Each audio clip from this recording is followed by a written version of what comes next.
All right, guys, I wanted to do a quick bike review of the Trek Roscoe 6. It's a 2022, and I just wanted to go over why I think it's the perfect starter bike for someone who's about to get into mountain biking and wanting to ride a little bit more aggressively, like starting to do some jumps and a little bit steeper trail rides and things like that. Yeah, so the geometry is going to be a little bit better. You're going to be able to get your seat a little bit lower. That way you can stand over the bike and ride and, you know, pump and move while you're going over jumps or down a steep hill and things like that. And then your head tube angle, so that's the angle of your front fork. It's great. It's a little bit better than your Marlins and your XC bikes. The Roscoe's a little bit more slack. The head tube angle is a little bit more slack, which helps when you're going down a steep hill or a steep rock face or anything like that. Whenever you're going down a drop that you're going to roll down, it's going to really help to have a little bit slacker head tube angle. But yeah, so there's nothing I don't like about this bike. I really love everything. So I'm newer into mountain biking. I used to BMX race when I was younger, and I'm just now starting to get back into bike riding now that my son's getting to an age where he can start riding with me. So I bought this. So I actually got it on a sale. It's a 2022, so I bought it at the end of this past year. And I actually got it on like a 20% or 25% off. So normally this bike's, I think, $11.99, or basically the bike's $1,200, and I got it on sale for about $860. So I think I got a great deal. But it is just the base lineup of the Roscoes. So you actually have a Roscoe 6, which is what this is, and then a 7, 8, and 9, which all have better components and maybe even better geometry of the frame for even more aggressive trail riding. This is just a 27.5 inch wheels instead of the 29ers. And this is the Roscoes, I think they all have plus size tires. So these are like 2.8 wide tires. I love that, especially just getting into riding. I can really lean into the turns and it gets great traction. And you get great grip. Yeah, so you got one chain ring up front and then 10 in the back. So it's a 1x10 drivetrain. It's the Shimano Dior, which is supposed to be a really great drivetrain, supposed to hold up great to wear and tear and just last a long time. Another cool thing is, like on the Marlins and things like that, I know the older bikes, they didn't have a clutch, and so whenever you're jumping or riding, it's like a lot of chain slap. So this actually has a clutch on it. This little piece here is a clutch. So when you do that, you actually can't really move it. It takes up a lot of that slack and a lot of the chain slap, which is great. So I really love that. And I don't know if y'all know what a dropper post is. So like I said, I'm just now getting into mountain biking, and when I used to ride bikes, there was no such thing as a dropper post. So let me show y'all this. See if I can video it. So instead of having your gears over here, you have to change gears on your front chain ring. Since it doesn't have a front gears, since it's just a 1x drivetrain, you have this button here, which works the dropper post. And so you just push that button down, and then it allows the seat to go down when you sit on it. And then if you're going, so let's say you're sitting down riding a trail, and then it gets to a spot of the trail that has some jumps, or a spot of the trail that is about to be a little bit more steep and more straight down. So you want to stand up and kind of lean back. So you just press the button, sit down on the seat, it presses it down. That way it's out of the way. And then you're ready to ride down the hill. So instead of stopping, getting off your bike, lowering your seat, getting back on, and then riding, and then when you go to jump, or ride the jumps or ride the rough part of the trail with your seat down, and then let's say you're going to ride a trail that's all pretty much flat and you want to sit down and pedal like an XC bike, well, then you would have to get off, move your seat up to the height you want it. That way you can sit down and pedal. So the dropper post is a awesome feature. So I really love it. And then another cool thing that I didn't know bikes had is hydraulic disc brakes. So instead of a cable brake, cable brakes, they have cable or mechanical disc brakes. So these are still disc brakes, but they're hydraulic fluid in the brake lines, which work a lot better and they're a lot more responsive. They're really great brakes. Like, I really trust the bike now whenever I'm, let's say, doing a wheelie and I'm going too far backwards, where I can just tap that brake and keep me balanced perfectly. Like, having good brakes is a game changer. The dropper post as well, game changer. The Shimano Dior drivetrain with the clutch, game changer. There's no more chain slap, no more derailleur, chain coming off and you have to readjust your derailleur or anything like that.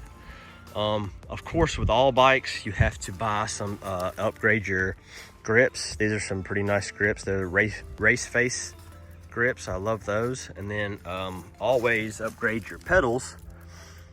I like metal pedals with some pegs. That way your foot stays in place as you ride. These are just DMR Vault pedals off Amazon. They've been working out great for me. A lot of grip with all these pegs. They make plastic and composite pedals as well with the pegs like that in them, but the pedals that come on a bike usually are always just plastic with maybe plastic little notches or, you know, rectangle pieces of plastic for traction, and it just, your feet will slip off and you'll wreck. So definitely upgrade your pedals when you get a new bike. And it's fun to upgrade grips. They're cheap. You can get whatever color you would like. Same as pedals, you can get whatever color pedals you want as well. And so that's two quick things to upgrade when you get a bike. But yeah, so I just wanted to do a quick bike review on the Trek Roscoe 6. This is the 2022 Trek Roscoe 6, and it is an awesome bike. I think it's the perfect bike for as far as your price point and as far as the components and just everything about the bike, whether you're going to get it and do some trail riding and not do anything crazy, and then whenever you are ready to hit the dropper post, get it down out of your way, get the seat down out of your way, and then ride a little bit more aggressively, this bike can do it. I'll try to add in some videos of me jumping some jumps that I've never thought about jumping until I got this bike. I had a Kona.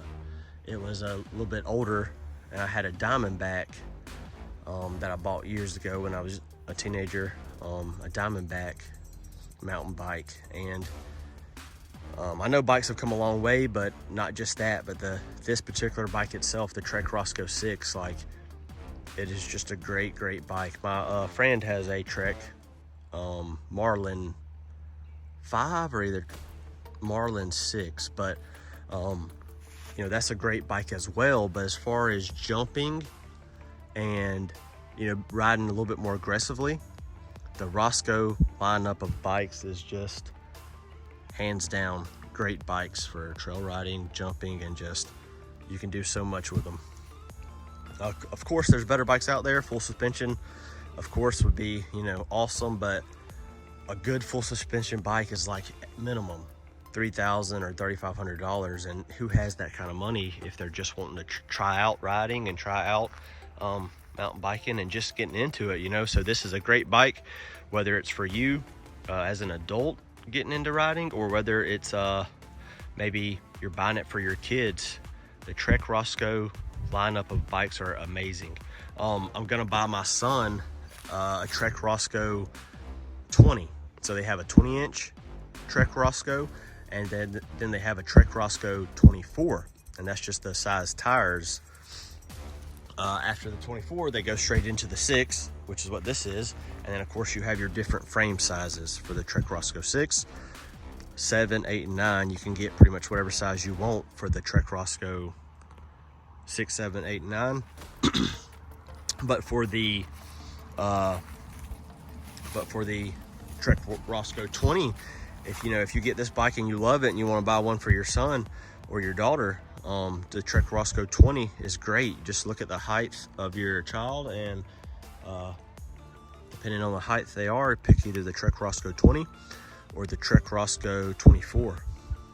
Right now, my son has a Trek no, it's a Trek pre-caliber 16-inch. So he's not quite big enough for the he's not quite big enough for the Trek Roscoe 20 yet, but he almost is, and so I'm gonna get it for him pretty soon here. But after riding this bike, I want y'all to know, like, the bike matters. Now, I'm not saying go out and spend $3,000-$4,000 on a bike, but as far as the quality of bike you get, do not go to Walmart and buy a bike and then come out here and try to ride, you know, even a small little downhill section like this, with some berms and some small jumps, you know, that you don't even have to jump these jumps, you can just roll them. But still, having a Walmart bike and getting out here with your kids and doing stuff like this, I mean, you're gonna get hurt. Walmart bikes are they're literally meant to just ride on the road or in your yard on just flat land, and that's it. So if you actually want to get out, have some fun, ride some trails, you know, maybe jump, maybe, you know, roll over some jumps or go down some drops, or, you know, different features, you really need a better bike. And once I got this bike, literally I came out and just broke every record I ever had. Like, it's so light, the bike is so light, I want to say it's around 34, 35 pounds. And, you know, and that's light. Of course, there are lighter bikes, especially the more money you spend. This is just an aluminum, you know, Trek Roscoe 6. I don't think any of the Roscoes are carbon, but I think the Trek Roscoe 9, for instance, you get all the way down to 29 pounds because of just the better components. So not only are they better components, but they're lighter as well. So I'm thinking about getting the Trek Roscoe 9 one day, but it's, you know, $2,800 versus this is the Trek Roscoe 6, and it was only $1,200. So anyway, that's it. That's the Trek Roscoe 6. It's a great bike. I believe it's the perfect bike for a beginner or for anyone just starting to get into mountain bike riding. I absolutely love it, and it's a great bike. If y'all have any more questions about the bike or about any of the other bikes I mentioned, please just comment below. If you found this video helpful, please like the video and share it with anyone looking at getting into mountain bike riding, or just bike riding in general. This is a great starter bike. If you haven't subscribed, please subscribe. I got more bike videos coming with me and my son. I'm gonna eventually get a GoPro, that way I can video myself as I jump the jumps and ride the trails.